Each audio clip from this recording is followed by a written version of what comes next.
Že leta minevajo od tega, kar smo narodno zabavno glasbo označili kot govejo. Ta izraz naj bi izhajal iz tega, da so to zvrst glasbe poslušali ob nedeljski goveji župci. Mnogim se je besedna zveza zdela žaljiva, le redkim pa kompliment in poklon narodno-zabavni glasbi. Moj prvi ansambl je bil ansambl Tineta Stareta. 1982. leta sem jo začel pri njem. Laiki povežejo narodno-zabavne vode z Avsenikom in Slakom. Še mnogo več pa je tistih, ki so leta nazaj ustvarjali kvalitetne in ljudem všečne narodno-zabavne skladbe. Verjetno ne veste, koliko nastopov imate že za sabo. To bi pa težko povedati, zato, ker nisem bil tiste sorta, da bi kam beležil. Jaz sem bil zelo vesel, da so ljudje mojo glasbo sprejeli in da bodo zašpilali ljudem z duše. To je mene veselilo. Nikoli pa nisem pisal, koliko smo zašpilali, koliko nas so. Bilo jih je pa brih. 40 let smo skupaj v tej pravzaprav nespremenjeni zasedbi. Od takrat naprej smo skupaj. Fantje z vseh vetrov. Tega primera v Sloveniji ni. Stroka nekoč te zvrsti ni sprejemala tako kot danes.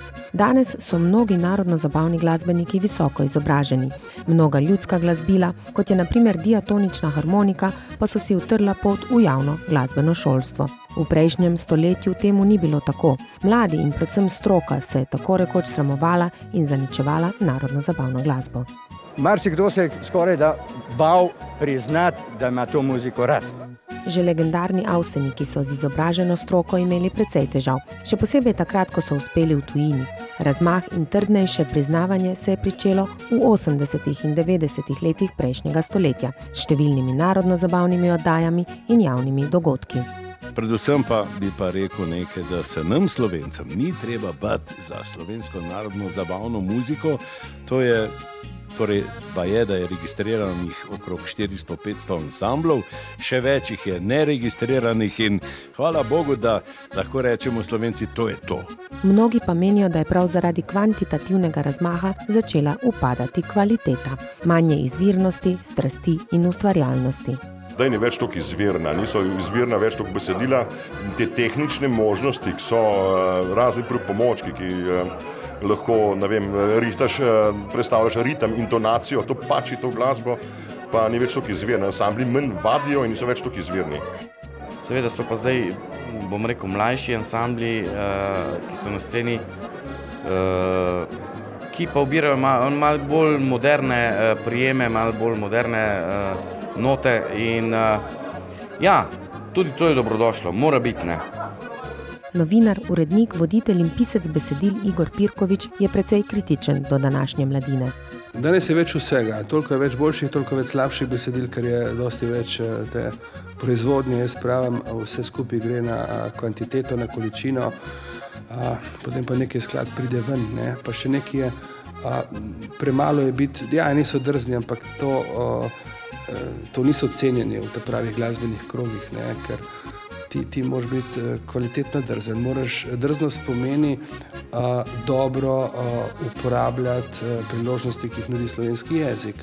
Krog 200 besed je premalo za dobro besedilo. S kreativnostjo približaš to glasbo mlajši generaciji, še pravi. Ne samo z besedili, tudi vsebine videospotov so drugačne. Drzne, kritičnost Pirkovič izraža tudi do tega dela glasbene ustvarjalnosti. Stvar gre naprej. In predvsem, kot sem rekel, ste mediji zaslužni, da ste popularizirali to zvrst glasbe, kjer je dosti slabega, kjer je dosti dobrega, zato so pa uredniki tisto sito, ki ne bi to prepoznali, ne. Kakorkoli pa mladina zre v prihodnost, se nekateri ansambli še vedno radi vračajo v preteklost. Kot na primer Krimski lisjaki, ki so posebej za fante z vseh vetrov posneli nepozabne melodije. Hvala fantje vseh vetrov, ker nocoj ste z nami. Pa Monika Avsenik, Jure Zajc in Modrijani ter številni drugi. Nesi me, nesi, daleč goro, veš, dragi moj, sem srečna s teboj. Monika se spominja dedka Slavka na najlepši možni način. Zapustil ji je sigurno neke vrednote, mogoče disciplino. V bistvu bil velik vzgled, kako nekako skladiti družino, poklic.